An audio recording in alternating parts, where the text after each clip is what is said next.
So hello and welcome to my channel. So see, today we will be studying the principle of moments, that is the rest of the chapter. So in the last video we had seen about the force and everything. So that video is there in my channel, you can watch it, and the video is in a little bit fast speech.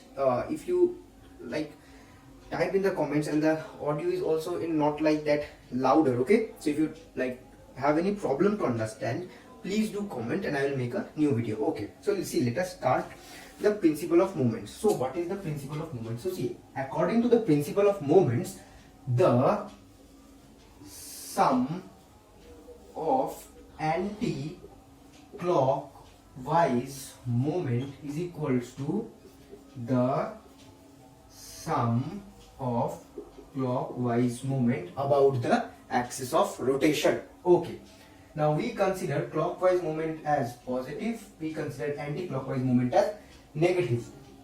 Let me make you clear with an example. Okay, so see, suppose this is a rod, and what is this? This is a pivot. Okay, this is a pivot. Now you see from here, so see, if I put a load here, and if I put a load here, or you can say the load as force, like F1 here and F2 here, and let this point be O, and let this length be L1, and from here to here it is, let us say, L2.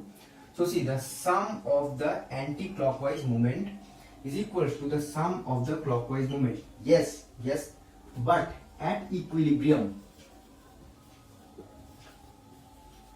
Okay, at equilibrium. What is the meaning of equilibrium? That it is in a static position. Now see, this is very essential because we shall be using this thing in a lots of numericals. There are numericals like the question that where should be the pivot placed and everything. So see, always remember, we will consider the distance between this force and the pivot. Okay, between the force and the pivot, the distance between the force and the pivot shall be considered. So the distance between the force and the pivot shall be considered. Yes.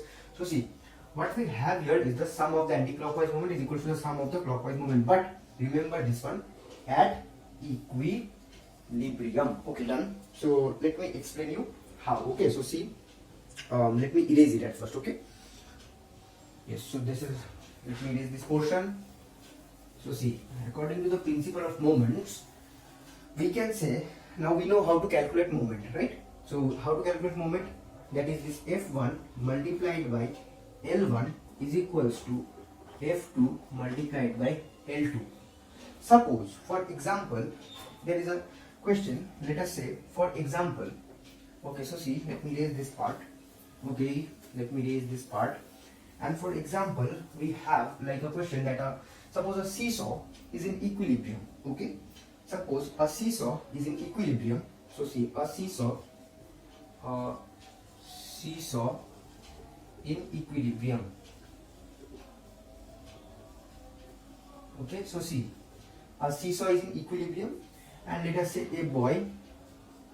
Okay, so he is a boy whose weight is 40 kgf, is sitting at a distance of 2 meters. Okay, from where he is sitting at a like distance of like 2 meters. Okay, like he is sitting at a distance of 2 meters from the pivot. Now let us say there is a man B whose weight is 80 kgf. So the question will come like this in boards: where should he sit? Just for example, okay, where should he sit? So by using this principle of moments, we can find it out by using this formula. So CF1 we will write like this. So 40 kgf multiplied by 2 meters. Okay, let us put the units. 40 kgf multiplied by 2 meters is equals to 80 kgf multiplied by x meters.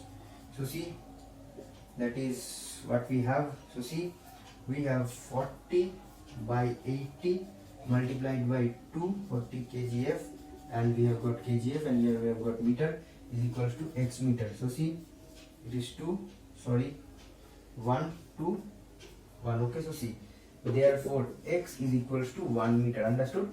So the man should sit at a distance of 1 meter.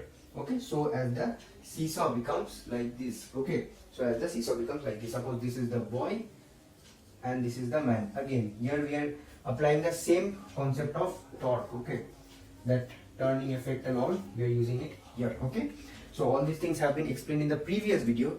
Do watch it. If you don't understand, do comment. I'll make a new video. Okay, now see, let us focus into equilibrium, the next topic of the chapter, that is equilibrium. Okay, so see, we will be seeing equilibrium, that what is equilibrium. Okay, like what is equilibrium. So see, let us see equilibrium. Okay, let me write it.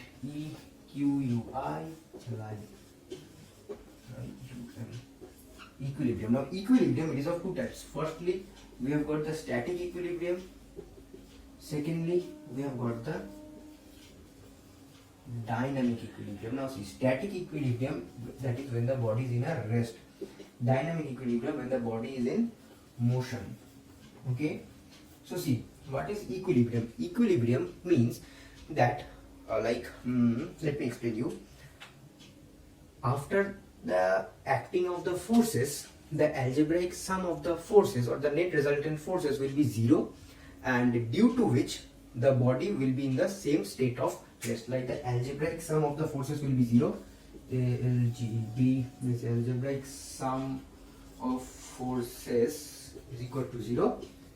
This implies that the body remains in the same state. So see, the algebraic sum of the forces will be 0.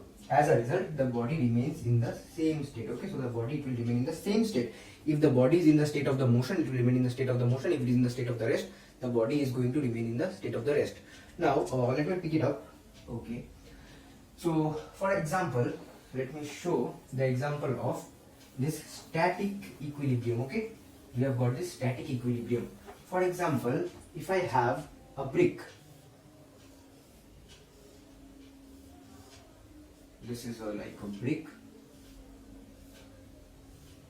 Now if I put 5 newtons force here and 5 newtons force here, okay, both of them get cancelled out and it is in a state of rest. So this is static equilibrium. Okay, now let us move to the next example of dynamic equilibrium. Okay, so equilibrium number 2, that is dynamic. D-Y-N-A-M-I-C. See, it will be like E, right? Okay, no problem. So see, dynamic equilibrium. So in the case of dynamic equilibrium, what shall we see? For example, raindrops. See, when the raindrop is falling, the gravity is pulling it. Okay, and there is also a like the force of air. So see, both like cancel each other and it is like in a kind of motion. So see, at first it was accelerating. At first the raindrop was accelerating. Okay, at first the raindrop was accelerating. Now due to the force, like due to the resistance force of the air, the raindrop is not accelerating anymore. The raindrop is in a constant speed. Okay, or in a constant motion. Okay, so the raindrop is in a constant speed or in a constant motion. So see, this is basically what dynamic equilibrium is. So see, we have completed this chapter, like the first portion of this chapter. Next we will be going into the numericals. If you do like the video, do subscribe to my channel and do share it and do like it. So bye bye for today.